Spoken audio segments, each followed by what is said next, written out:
저는 32살 결혼 3년차 주부입니다. 연애 2년, 결혼 3년 동안 저는 낮에는 남편의 따뜻한 사랑을 듬뿍 받고 밤에는 뜨거운 사랑을 한몸에 받는 사랑스런 커플이자 인꼬 부부라고 믿었습니다. 그나마나 주위 남자들이 바람핀다 해도 콧방귀 끼고 저에게는 절대 일어나지 않을 일이라 장담했습니다. 제 남편을 믿었거든요. 정말 자상한 사람이었으니까요. 정말 가정적이고 저를 누구보다 아껴주고 사랑하던 사람이었습니다. 이제 막 태어난 아기도 있고요. 그런데 불과 며칠 전 충격적인 사실을 알게 되었어요. 저 몰래 신용카드를 만들고 비밀 통장까지 만들어 내가 출처를 알 수 없는 돈 몇천만 원이 들어가 있더군요. 그동안 월급 통장을 다 나한테 맡기고는 용돈 받았으며 한 번도 투정 부리거나 불만이 없었는데 수천만 원이 찍혀있는 통장을 보고 놀라지 않을 수가 없었습니다. 늘 돌에 쫓기듯 살았어도 생활용품이며 내 용돈까지 아껴가며 내 집 마련을 위해 그렇게 한 푼 두 푼 모아온 여유돈이 고작 수천만 원인데 비슷한 금액의 돈을 비상금으로 사용하고 있었더군요. 신용카드 거래 내역을 쭉 뽑아서 살펴보니 누구랑 쓰고 다녔는지 점심시간을 통해서 서울 구석구석 맛집의 한 곳은 다 찾아 다닌 듯했고 심지어 대낮에 모텔에서 대시를 했는지 결제되어 있더군요. 그것도 많게는 일주일에 2번이나요. 꾸준히 더 다녔는지 마치 내 집 드나들 듯이 물소 모텔이라고 가장 눈에 띄더군요.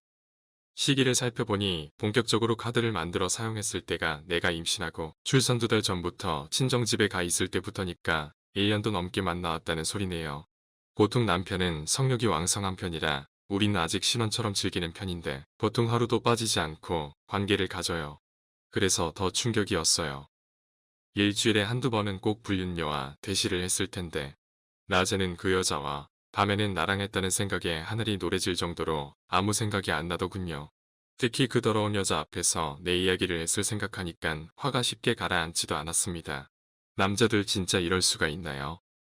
나는 자기 아들 가지고 나 키우느라 집 구석에서 밖에도 제대로 못 나가고 생고생하고 있는 동안 한 번은 그렇다 쳐도 1년 동안 일주일에 2번씩이나 꾸준히도 그 짓을 해왔다니 제정신이고서야 저한테 이럴 수가 있나요? 전 미친 듯이 다그치며 왜 그랬냐고 따져 물었더니 자기도 잘 모르겠대요. 처음엔 호기심에 딱 한 번 만났는데 그게 2번이 되고 3번이 되니깐 점점 빠져들었다고 하네요. 그때 잠깐 미쳤던 것 같다면서 울면서 용서를 빕니다. 임신 기간에 입덧이 심해서 많이 힘들어 남편에게 짜증을 많이 내긴 했지만 단 이 자식 낳아주느라 내가 힘든 거니 기분 나쁘지 않게 날 이해하며 받아들일 줄 알았는데 평소에 너무 자상한 남자였으니깐요. 한편 내가 지나쳤나 싶기도 하고 남편도 그때 내 비위 맞추느라 많이 힘들었나 봐요. 저한테는 한 번도 힘들다고 내색하지 않았지만 생각해보니 내 성격 다 맞춰주는 남자는 이 남자밖에 없는 것 같기도 하고 한편 미안한 생각도 들었습니다. 하지만 잠깐 불륜도 아니고 우리 부부는 아이 낳고 얼마 지나지 않아서부터 매일같이 부부관계를 했었는데 그 여자와도 낮에 모텔을 갔었으니 분명 겹치는 날도 있었겠지요. 그 부분은 도저히 이해가 되지 않네요. 남편은 절대 저랑 이혼할 수 없다고 합니다. 저런 놈을 용서하고 같이 살아야 할까요? 웃긴 건 내가 지금 너무 화가 나고 당장이라도 이혼하고 싶어도 또 저 사람 없이는 살 자신이 없다는 겁니다. 더군다나 이제 돌진한 아이를 혼자 힘으로 어떻게 키워야 할지 앞으로 바람 피우지 않겠다고 무릎 꿇고 빌면서 용서를 구하는데 다시는 바람 피우지 않을까요? 그리고 몰래 만든 통장은 회사에서 나온 성과급을 5년 동안 별도로 모아온 것인데 집 살 때 서프라이즈로 짠하고 내놓으려고 숨겨둔 건데 어린 여자의 눈이 멀어 그걸 그녀에게 썼다는군요.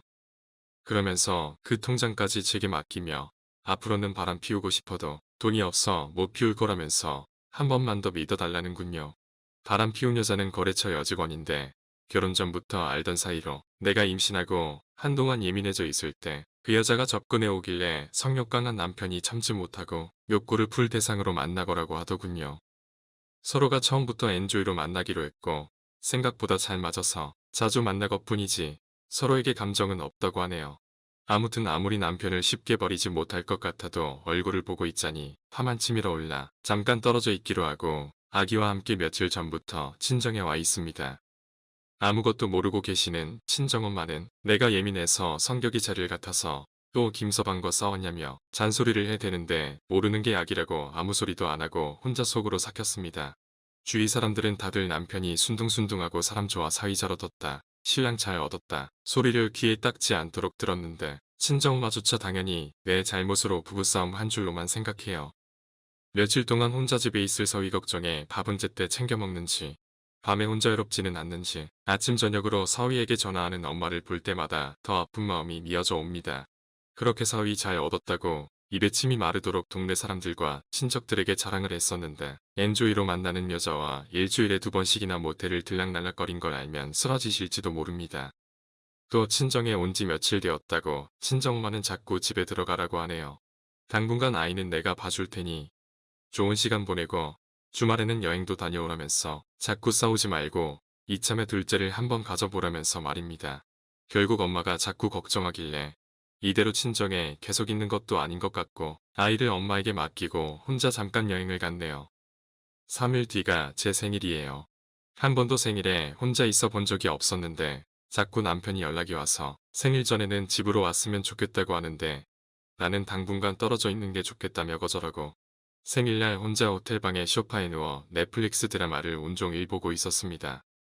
남편 외도 사실을 알고 난 후 무너져 내린 상처받은 가슴이지만 아직도 적응이 되질 않고 드라마에 나오는 주인공들은 왜 다들 나랑 같은 처지인지 하루 종일 눈물이 흘러내립니다. 그리고 며칠 뒤 아이를 데리고 집으로 들어갔습니다. 남편은 또 분위기 파악을 못하고 부부관계를 가지면 내가 풀릴 줄 알고 들이대네요. 남자는 정말 단순한가 봅니다. 마음의 상처를 먼저 치료해줄 생각은 안 하고 몸으로 치유하려고 하는지 그래도 나한테 잘하는 남편을 보면 한 번은 용서해주고 싶네요. 그게 맞겠죠. 남편은 앞으로 믿음을 주려고 노력하겠다며 카드 사용 시 결제 내역을 제 휴대폰으로 메시지가 오게끔 해두었고요.